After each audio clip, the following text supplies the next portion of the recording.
आज के इस प्रमुख प्रबुद्ध जनगोष्ठी आयोजन के कार्यक्रम में मंच पर आसीन राष्ट्रीय स्वयंसेवक संघ के माननीय प्रांत संघ चालक डॉक्टर प्रकाश शास्त्री जी, माननीय विभाग संघ चालक डॉक्टर मुकेश जी मोड़, सभागार में उपस्थित समाज के विविध क्षेत्रों के प्रबुद्ध एवं प्रमुख बंधु एवं भगिनी, संघ के दायित्व निभा रहे हैं सभी कार्यकर्ता बंधुओं,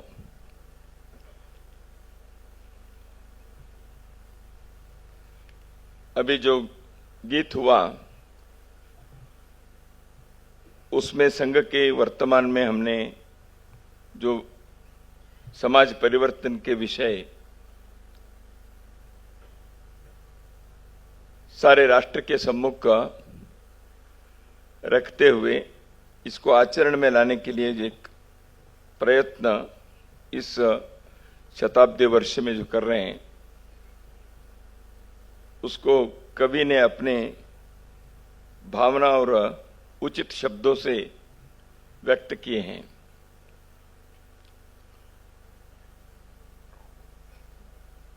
बंधुओं, राष्ट्रीय स्वयंसेवक संघ के शताब्दी वर्ष प्रारंभ होकर लगभग 1 महीने हो गए हैं। संघ के इस यात्रा के संदर्भ में कुछ बातें आपके सम्मुख रखनी हैं। वैसे देखा है तो इस सभागार के अधिक लोगों के लिए यह केवल पुनस्मरण की ही बात होगी, ऐसे मुझे लगता है,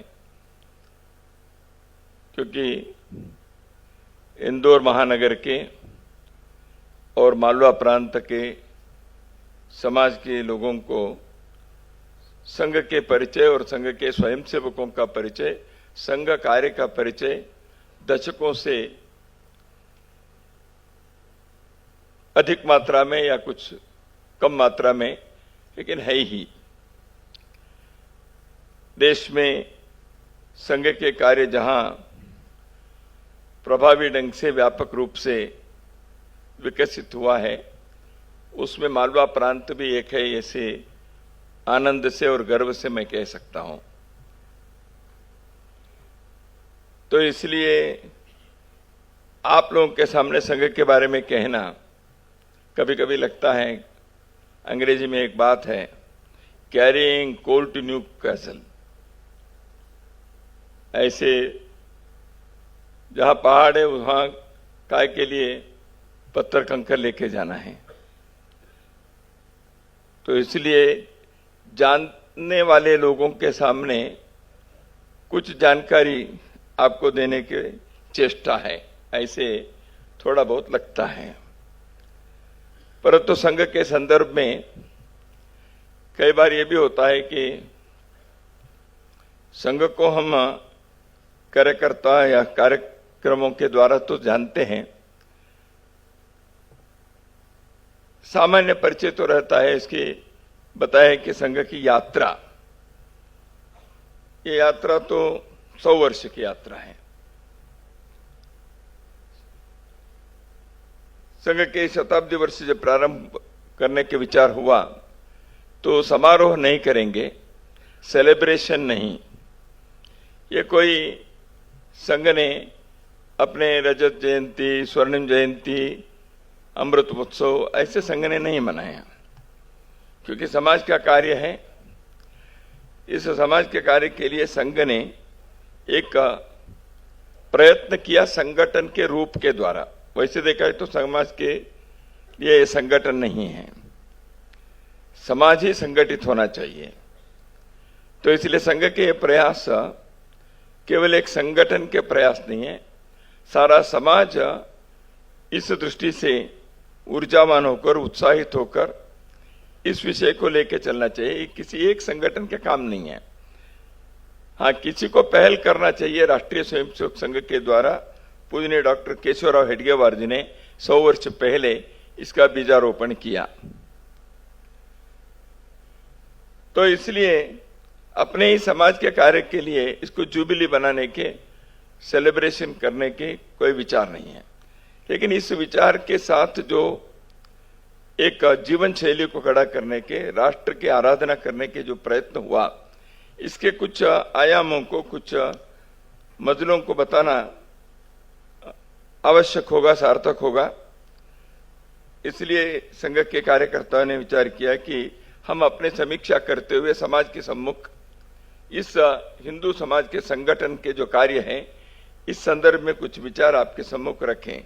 इसलिए पहले सत्र में संघ के इस यात्रा के संदर्भ में और दूसरे सत्र में संघ जिस विचार को लेकर अभी तक इस कार्य को संपन्न करने के लिए लगातार प्रयत्न किया है, वह इस देश की आत्मा है, उसका नाम हिंदुत्व ऐसे हम कहते हैं।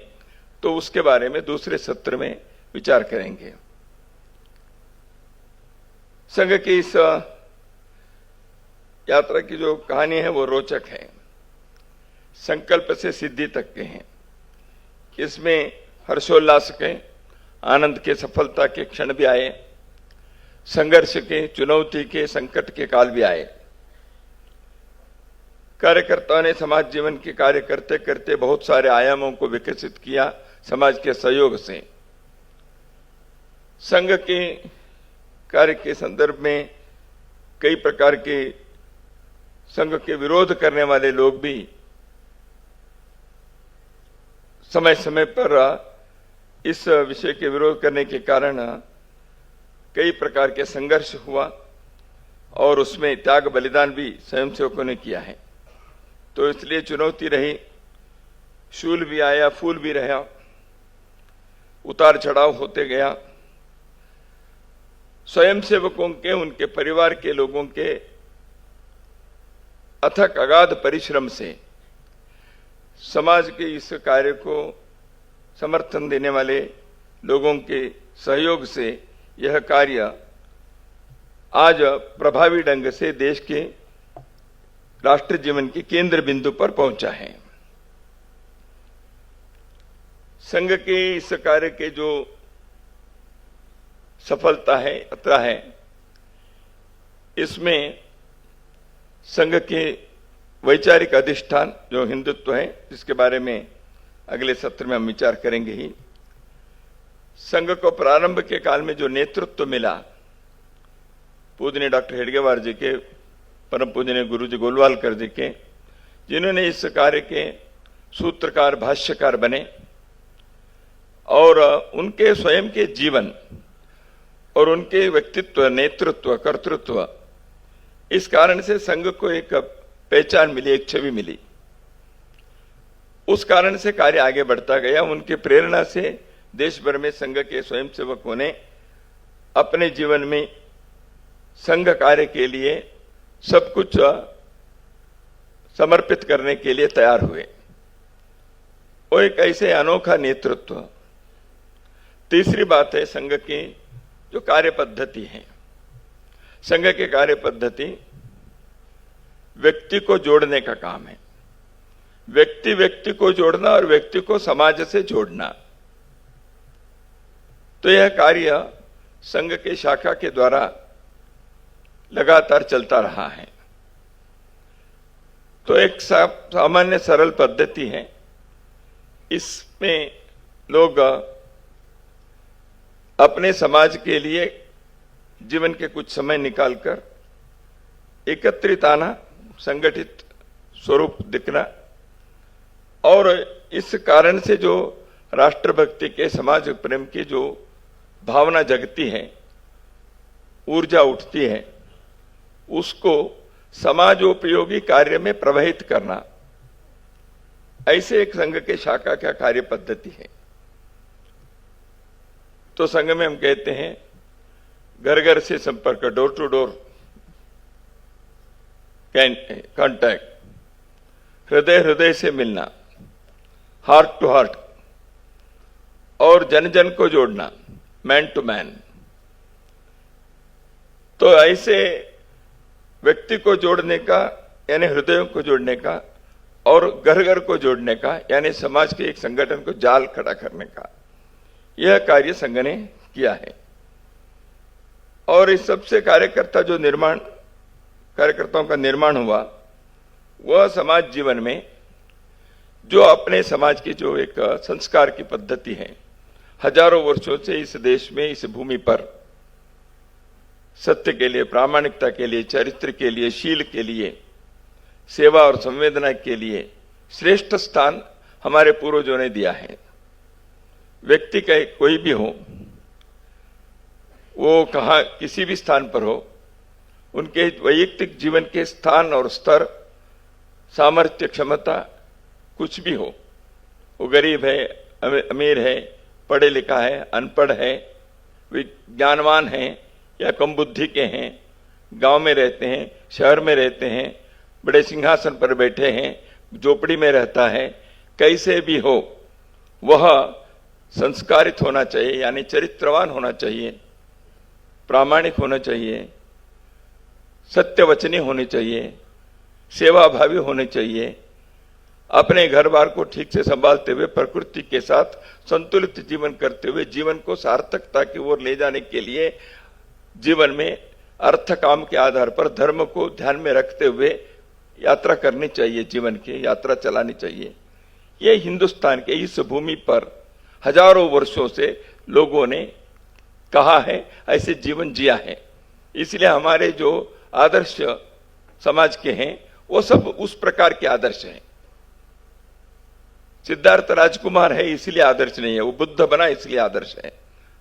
राम अयोध्या के सिंहासन पर बैठता है इसलिए नहीं आदर्श है, राम जी के एक आदर्श है। तो इसलिए धर्म की यह भूमि है, धर्म जीवन में आचरण में आना चाहिए। सत्यम वद धर्मम चर, सत्य बोलना है, धर्म आचरण में लाना चाहिए। धर्म जीवन के हर आयाम में, हर स्तर पे, जीवन के हर चरण में, हर मजल में वह प्रकटित होना चाहिए। तो इसलिए इसको धर्मभूमि कहा है।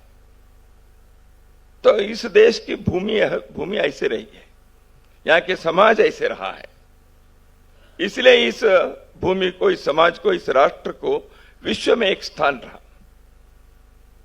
तो इसलिए ऐसे व्यक्ति के निर्माण करना, गढ़ना, यह कार्य निरंतर होना चाहिए।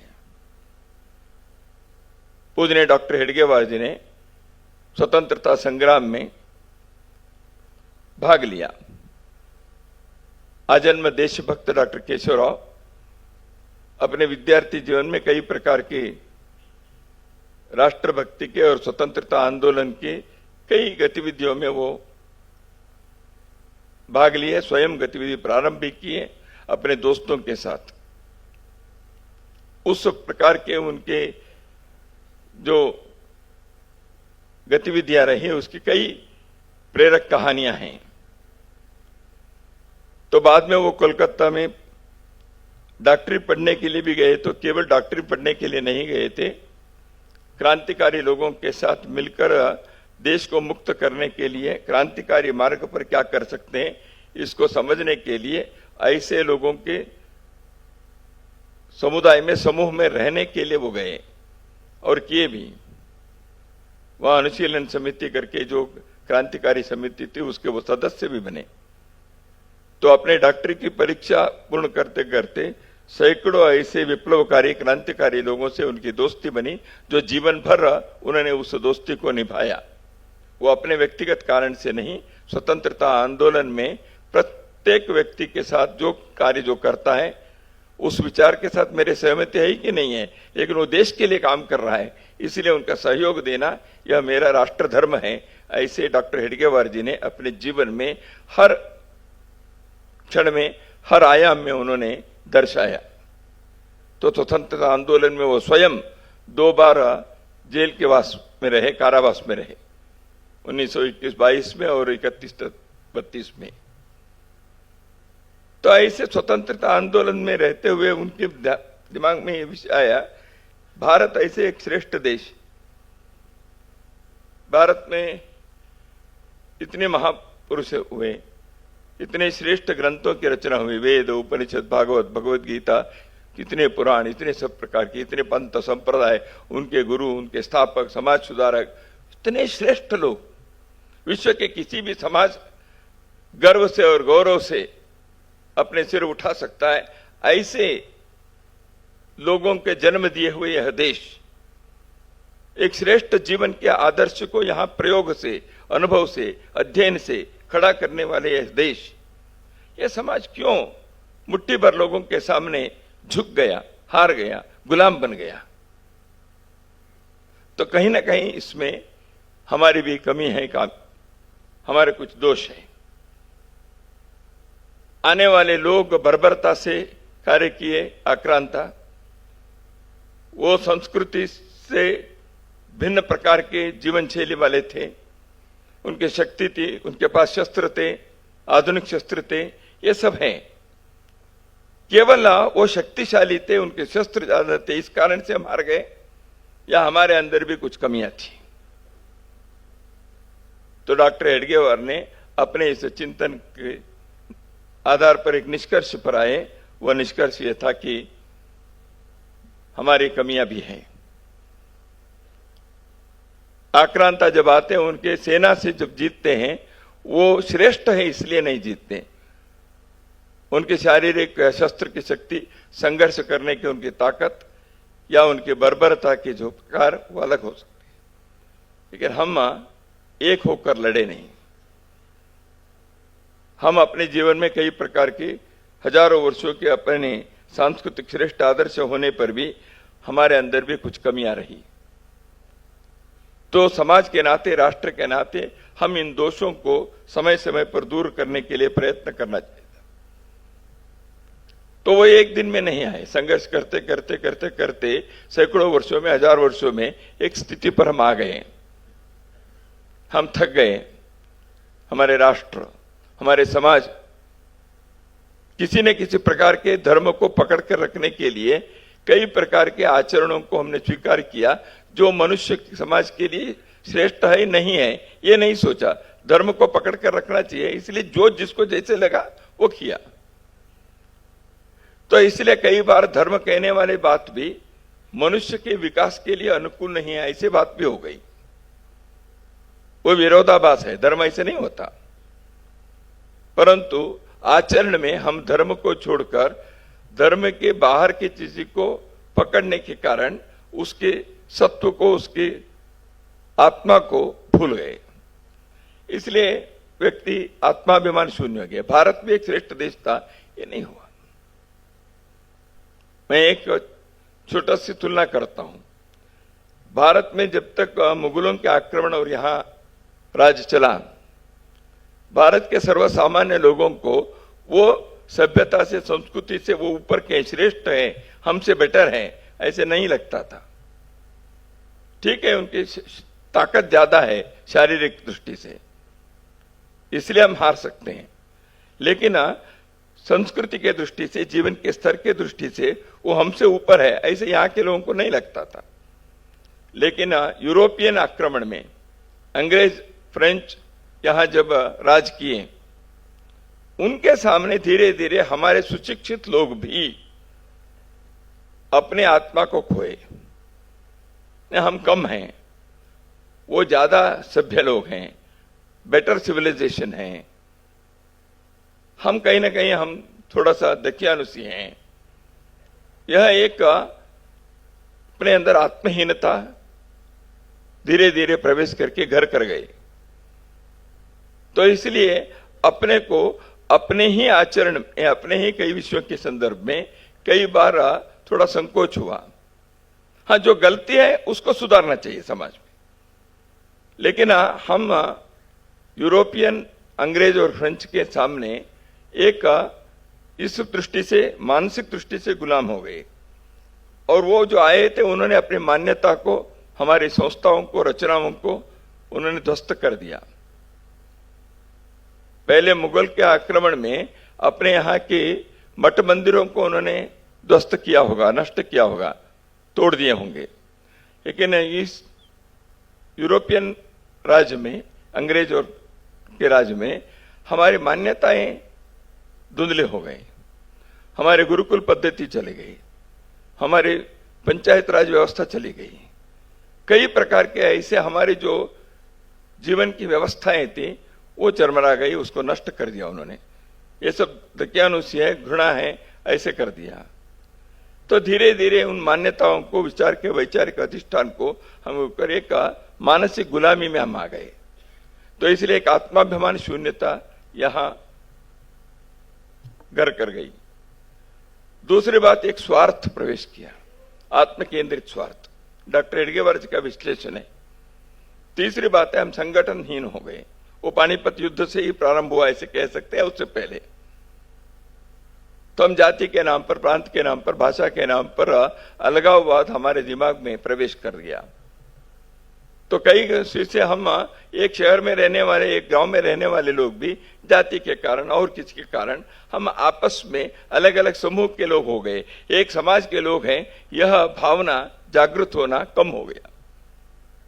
तो इसलिए संगठनहीनता, आत्माभिमान शून्यता, स्वार्थ केंद्रित लालसा, इन कारणों से अपने यह प्रिय हिंदू समाज कई प्रकार से यह जो अवस्था में आ गई।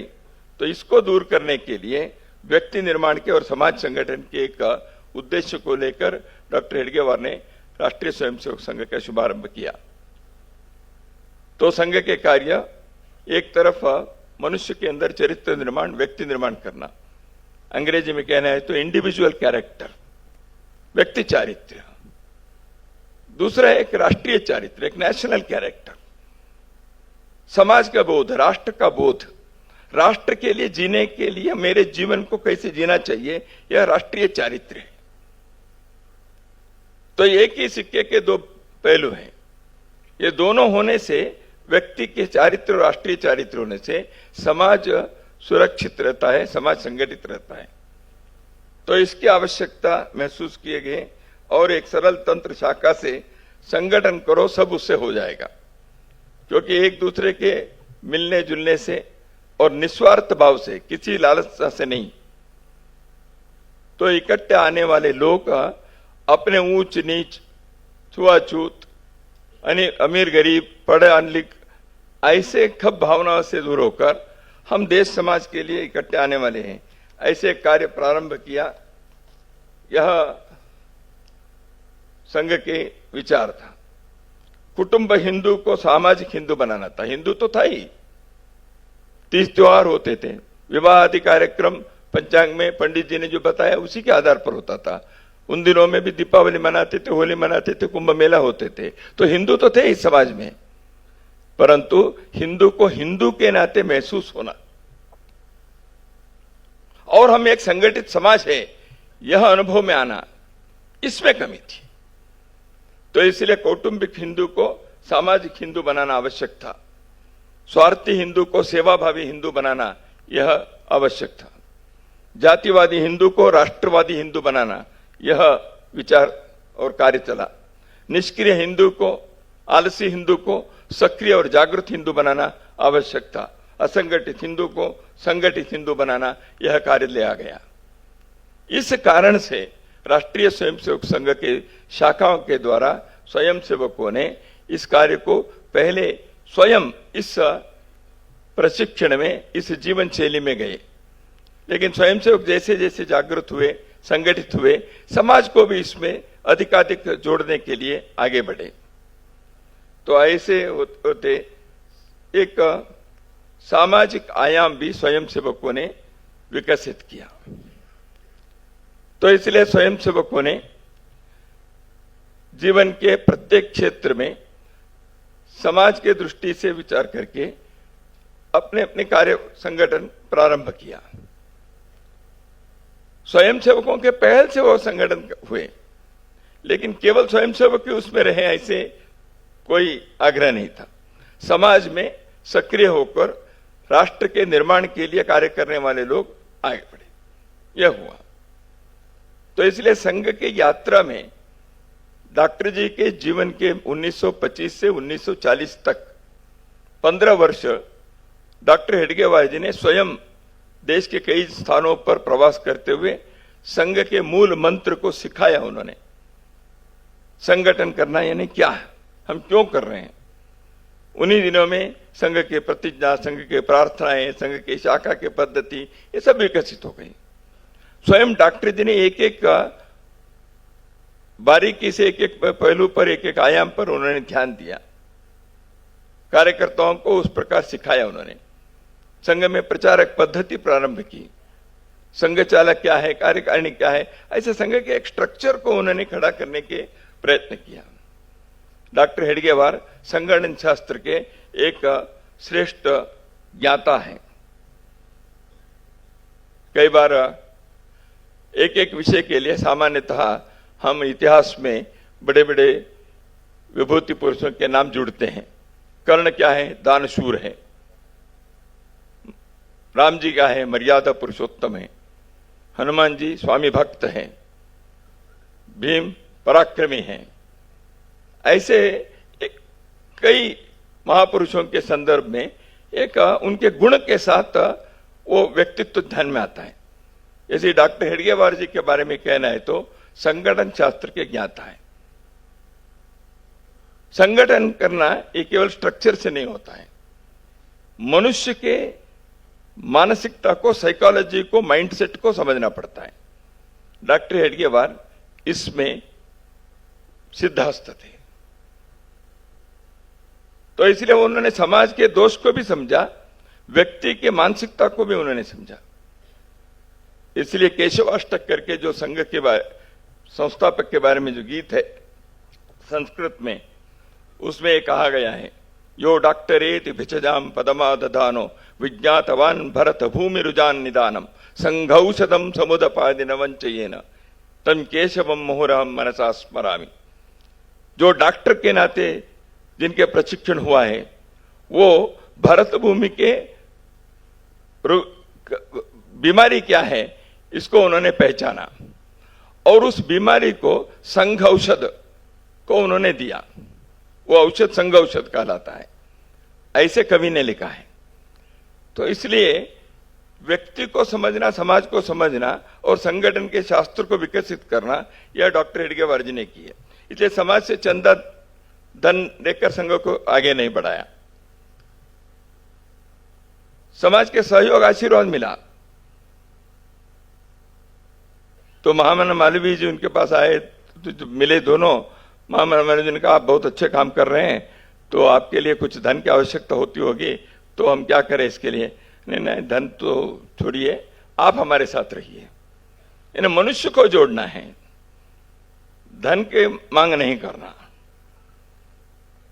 गुरु कौन है तय किया, एक व्यक्ति नहीं है, भगवत ध्वज है। तो एक एक बात उन्होंने बहुत बारीकी से विचार करके किया उन्होंने। और ये सब करने के बाद भी डॉक्टर हेडगेवार जी ने कहा कि मैं कोई नया काम नहीं कर रहा हूं, ये प्राचीन काल से हमारे देश में समाज के संगठन के कार्य कोई ना कोई करते आया है, उसी कार्य को मैं आगे बढ़ा रहा हूं। ये केवल नम्रता की बात नहीं थी, ये वास्तविकता की बात भी है। समाज के संगठन के कार्य हर युग में अलग अलग ढंग से हुआ है। इस युग में इस प्रकार से हो रहा है।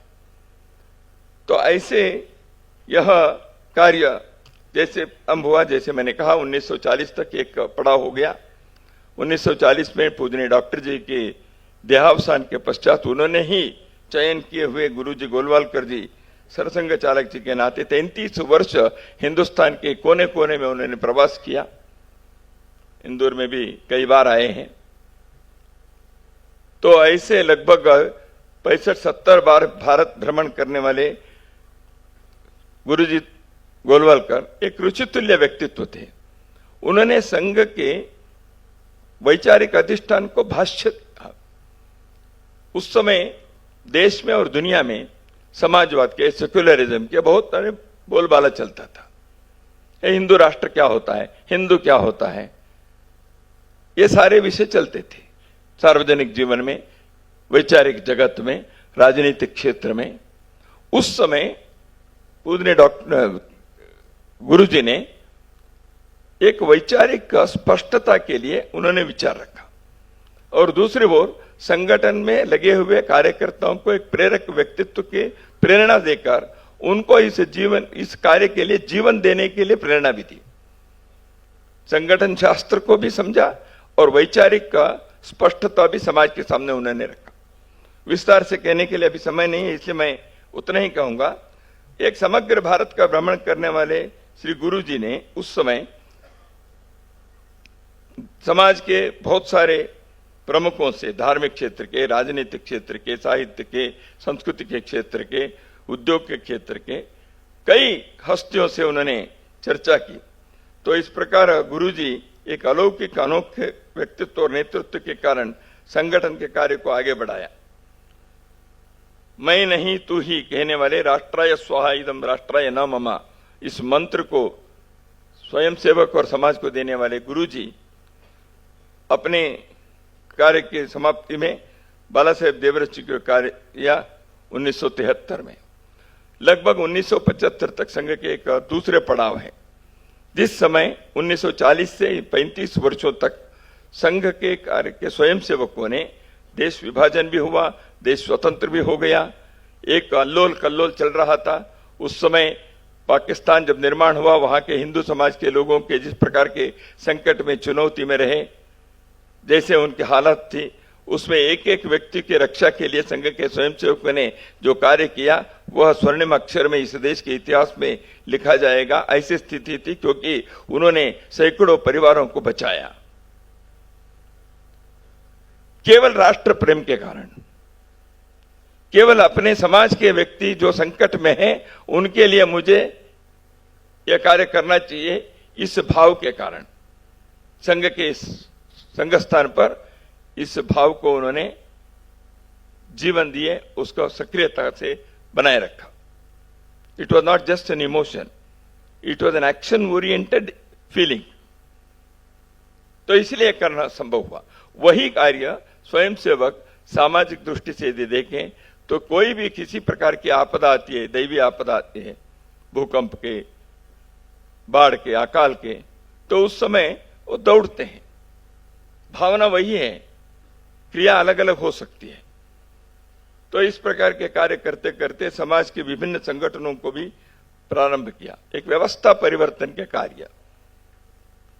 अंग्रेजों के जमाने में इस देश के शिक्षा के, आर्थिक क्षेत्र के, उद्योग के कई क्षेत्रों में जो एक धुंधला सा हो गया है, भारत मूल के चिंतन के आधार पर समाज जीवन को पुनर्निर्मित करना, राष्ट्र जीवन को पुनः कड़ा करना, इसके लिए भारत के मूल विचार के आधार पर आधुनिकता को ध्यान में रखते हुए समाज जीवन में एक व्यवस्था परिवर्तन करना चाहिए, सिस्टमिक चेंज। वो केवल सरकार की व्यवस्था से नहीं होती, संविधान और सरकार के होना एक प्रमुख बात है, होना भी चाहिए, लेकिन समाज में भी बहुत सारे ऐसे हैं। इस दृष्टि से स्वयंसेवकों ने राष्ट्रीय पुनर्निर्माण के यह कार्य हिंदुत्व के, राष्ट्रीयता के, सांस्कृतिक राष्ट्रवाद के, भारत की संस्कृति और सभ्यता के जीवन मूल्यों के तत्वों के आधार पर करने के लिए प्रत्येक क्षेत्र में कार्य किया। इसके लिए मार्गदर्शन श्री गुरुजी गोलवलकर जी ने 33 वर्षों तक दिया। 1974-75 में देश में आपातकाल आया और उसके पश्चात आपातकाल में उस संघर्ष में संघ के ऊपर दूसरी बार पाबंदी आई। पहली पाबंदी तो गांधी जी की हत्या के बाद एक मिथ्या आरोप लगाकर किया था, आज तक वो सिद्ध तो हुआ नहीं है, तो इसलिए उस समय की सरकार ने वापस भी लिया संघ के ऊपर के पाबंदी को। इतने नहीं, 1963 में चीन के आक्रमण के तुरंत बाद दिल्ली में हुए परेड में जिस प्रधानमंत्री ने संघ के ऊपर बैन लगाने के लिए भी आग्रह किया था, उन्होंने ही ये देशभक्त लोग हैं ऐसे परेड में भाग लेने के लिए भी निमंत्रण दिया। तो परिस्थिति क्या है समझ में आ गए। तो उसके पश्चात 1965 में युद्ध हुए। स्वयंसेवकों ने अपने आदत और स्वभाव और राष्ट्र प्रेम के चलते उस युद्ध के समय में भी कई प्रकार के राष्ट्रीय कर्तव्य निभाने के लिए आगे आए। तो तीसरे पड़ाव जो है वो आपातकाल के बाद के हैं। आपातकाल में लोकतंत्र के संघर्ष जो हुआ लोकतंत्र के बचाने के, उसमें स्वयंसेवकों ने कार्य किया, समाज को जागृत किया। उन 20 महीनों के अंदर स्वयंसेवकों ने अपार कष्ट अनुभव किए, अवर्णनीय हैं। आपातकालीन संघर्ष गाथा पुस्तक में इसके विवरण मिलते हैं। लेकिन समाज भी जागृत हुआ था। जो स्वयंसेवक नहीं है लेकिन लोकतंत्र के रक्षक है, भारत के प्रेमी हैं, ऐसे बहुत सारे हस्तियां संघ के इस कार्य के साथ जुड़े रहे या उनके साथ सहयोग देने के लिए संघ जुड़ा रहा। ऐसे एक राष्ट्र के अंदर एक पुनर्जागरण के कार्य करते करते इमरजेंसी हट गई। उसके पश्चात नए अवस्था में देश के अंदर हिंदुत्व के जागरण के बहुत कार्य हुए।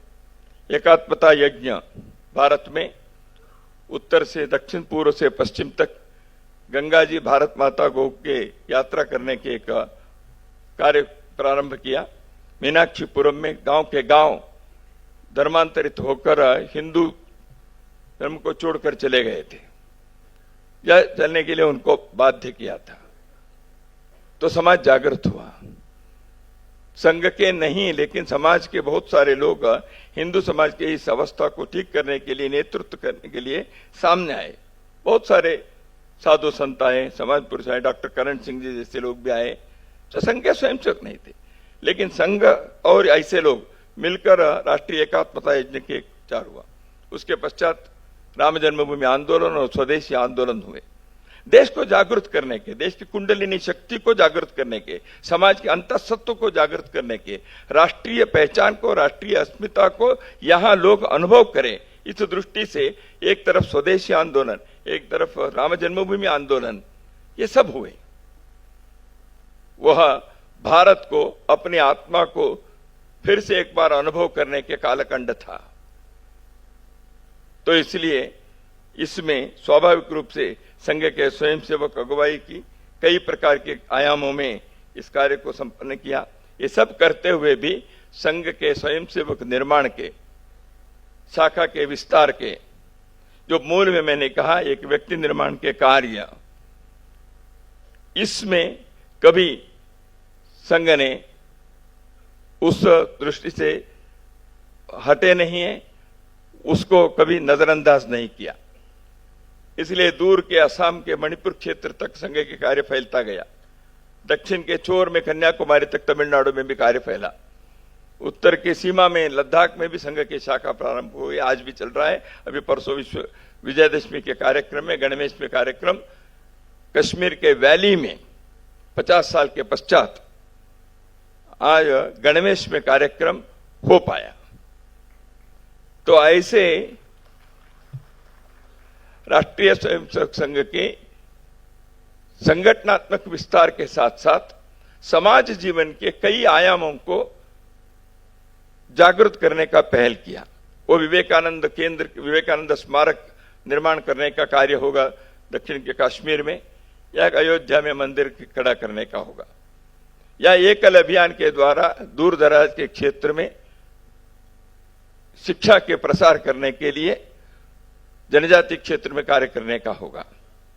ऐसे 1 लाख से अधिक सेवा कार्य छोटे बड़े करते हुए समाज के आराधना करने के, समाज की सेवा करने के कार्य स्वयंसेवकों ने समाज के सहयोग से किया। ये सारे कार्य में कहीं राष्ट्रीय स्वयंसेवक संघ का बोर्ड हम नहीं लगाते, क्योंकि ये सब कार्य स्थानीय न्यास से होते हैं। वो स्थानीय न्यास सब रजिस्टर्ड है, उसमें केवल स्वयंसेवक नहीं है। जो स्वयंसेवक के कार्य को सहयोग करने के लिए समाज के सज्जन लोग हैं, वो भी उसमें जुड़ते हैं। इसलिए समाज के सहयोग और सहभागिता से 1 लाख से अधिक सेवा कार्य चलते हैं। विद्या भारती के स्कूल चलते हैं, बाल संस्कार केंद्र चलता है सेवा बस्ती में, अस्पताल चलते हैं, एकल अभियान के विद्यालय चलते हैं, आरोग्य मित्र योजना चलती है।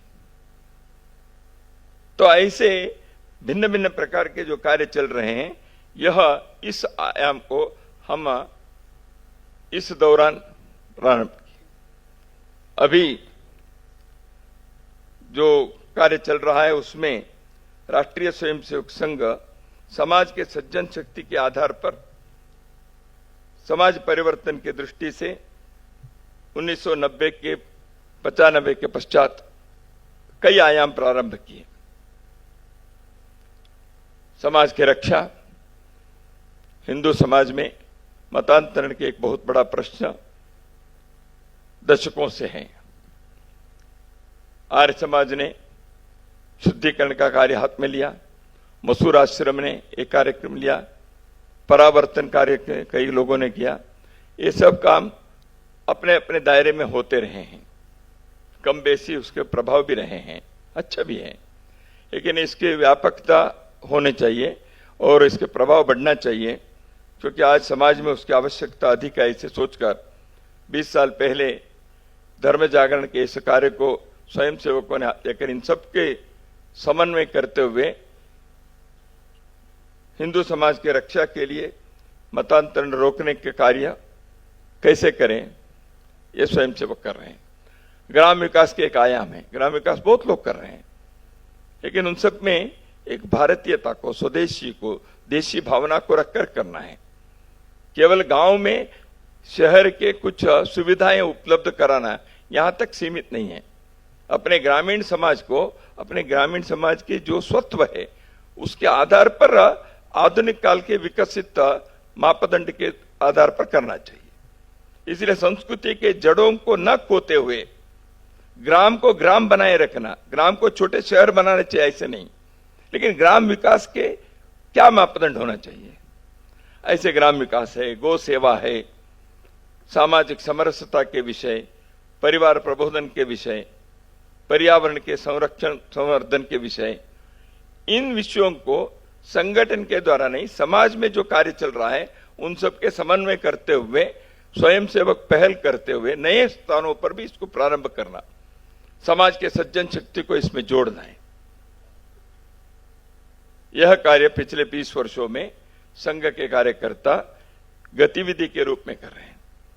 एक कार्य था व्यवस्था परिवर्तन के, जिसमें संगठन के रूप में संघ के स्वयंसेवकों ने विद्यार्थी क्षेत्र में, मजदूर क्षेत्र में, किसान के क्षेत्र में, राजनीति के क्षेत्र में, शिक्षा के क्षेत्र में संगठन खड़ा किए।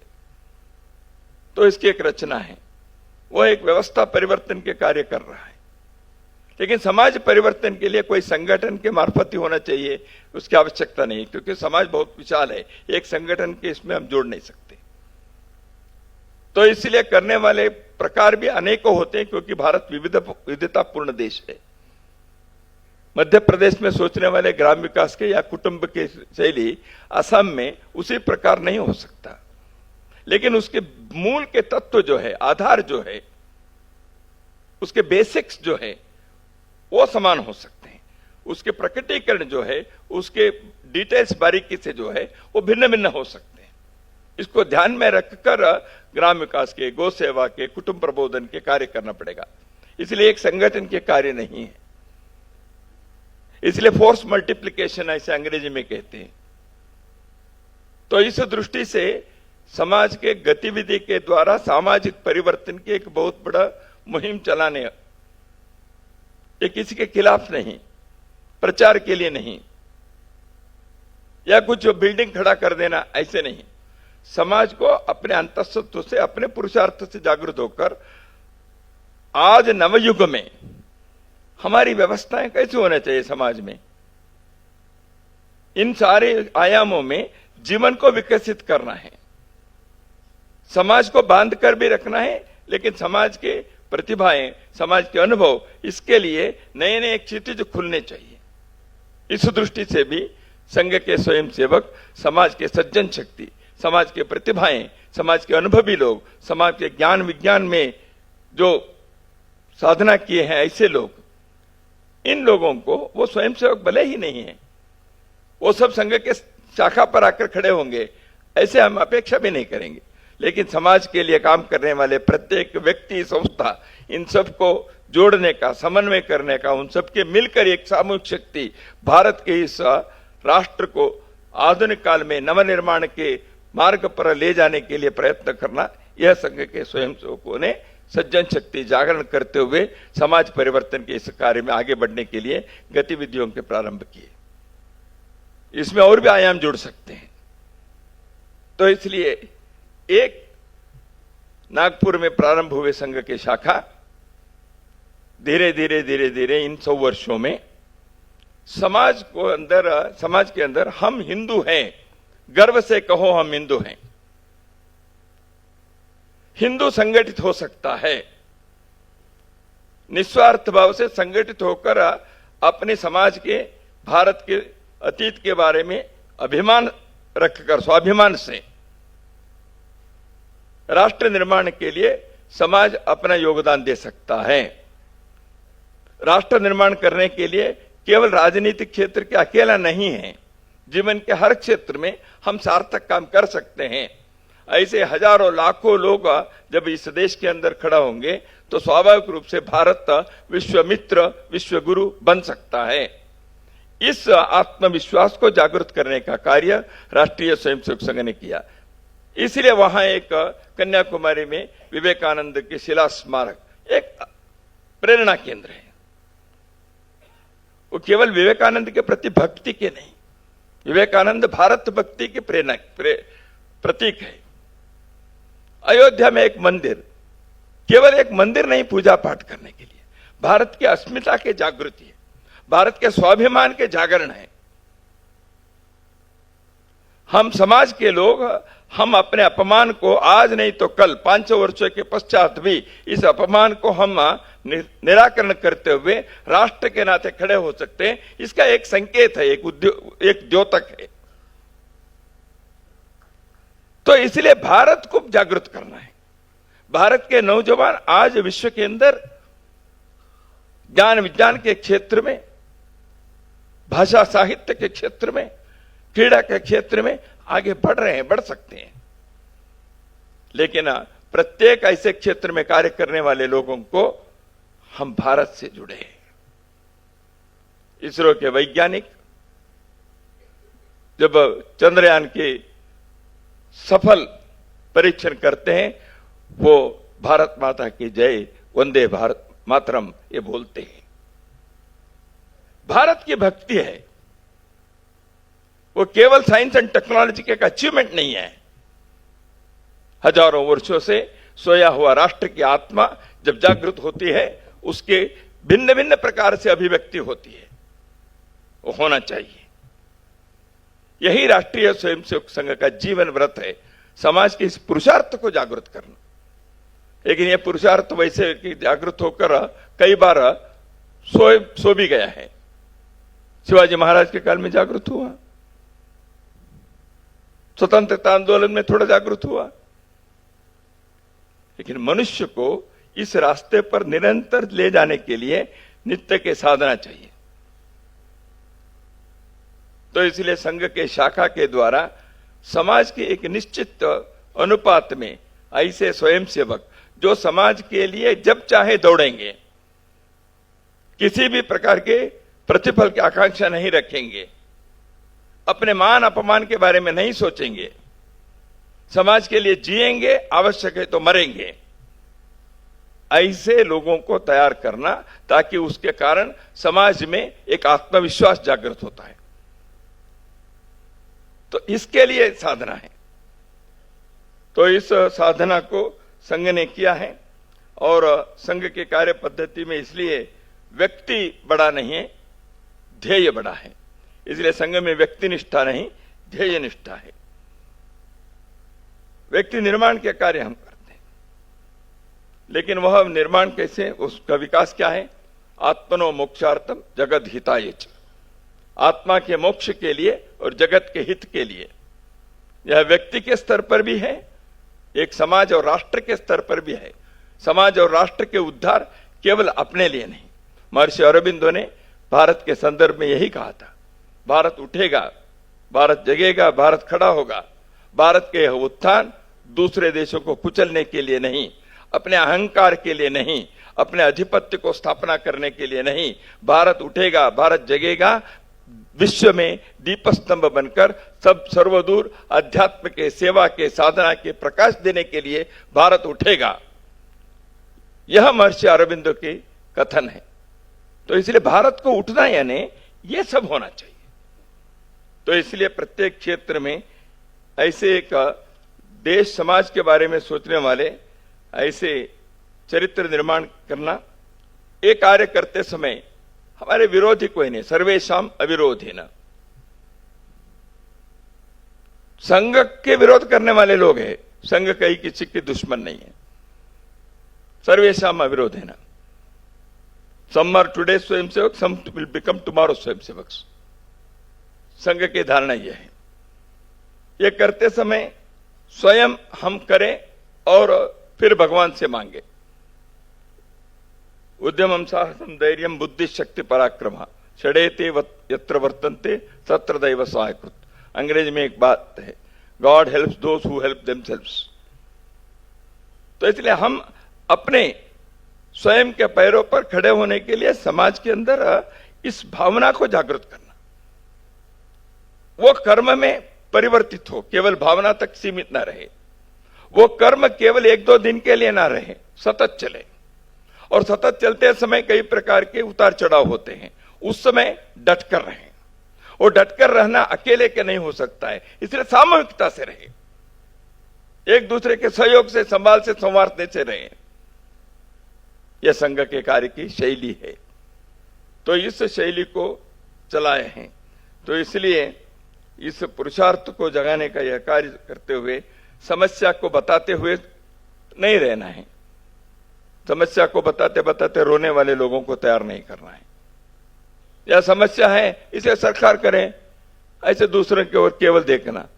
साथ सरकारों को कर रहे हैं, एक लोकतंत्र की व्यवस्था है, होना चाहिए, लेकिन केवल वो नहीं।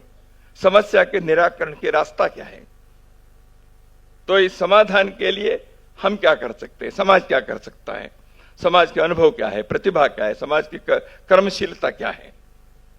इसलिए समस्या के समाधान करने के संघ की एक शैली केवल शासन आधारित समाज को निर्माण नहीं करना। एक स्वायत्त समाज शासन के बल पर केवल नहीं, अपने आत्मबल पर, अपने पुरुषार्थ पर आगे बढ़े। सरकार के सामने भी इसके उदाहरण देखेंगे तो ऐसे सरकार स्वयं इस विषय के लिए आगे बढ़ते हैं, वो भी हम देख ही रहे हैं। तो इसलिए संघ के यह कार्य एक राष्ट्रीय अभियान है। संघ एक संगठन है, क्योंकि उसमें कार्यकारिणी है, रचना है, उसके एक संविधान है। लेकिन संघ केवल संगठन नहीं है, संघ समाज का संगठन है, समाज में संगठन नहीं है। समाज को संगठित करने का कार्य, इसलिए मैंने कहा स्वयंसेवक नहीं है तो भी गतिविधियों में आ रहे हैं। समाज में जो अच्छे कार्य करते हैं वो सब मिलकर हम कैसे करें, उसके लिए अलग अलग रचनाएं बनाएं। तो इसलिए समाज को संगठित करना यह संघ का कार्य है। और तीसरा, इसके साथ साथ समाज में समाधान ढूंढने के जो काम है वह अपने को करना है, केवल दूसरों पर निर्भर नहीं रहना है। और यह सब करते हुए अपने जीवन में, अपने व्यक्ति के जीवन में उदाहरण प्रस्तुत करना है। उपदेश देने वाले लोग बहुत हो सकते हैं, अपने जीवन के उदाहरण से जब प्रस्तुत होता है तब उस पर विश्वास आता है। तो ऐसे संघ की यह यात्रा आज तक चली है, राष्ट्राय स्वाहा इदम राष्ट्राय न मम, इस भावना से। तो इसलिए संघ के इस यात्रा में संघर्ष हुए, बलिदान हुए, वो हुए, ये होता ही है। समाज निर्माण में हजारों वर्षों के भारत के इस यात्रा में लाखों लोगों ने अपने जीवन को आहुति दी है। इसलिए कुछ स्वयंसेवकों ने भी ऐसे कष्ट अनुभव की आहुति दी है, तो वो इस राष्ट्र जीवन में बहुत उसके बड़े बात नहीं, होना होता ही है, होना भी चाहिए, उसकी तैयारी रहनी चाहिए।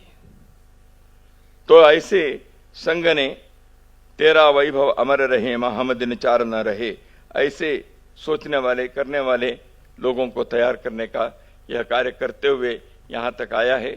संघ के इस यात्रा में शताब्दी वर्ष के इस अवसर पर पंच परिवर्तन की जो बात यहाँ उल्लेख हुआ, उसको लेकर समाज के परिवर्तन के अगला चरण हम अपने जीवन में सफलतापूर्वक देख सकें, यही संकल्प लेकर चलना है, यही संघ की भावना है, उसी के लिए सारी साधना है। नमस्कार।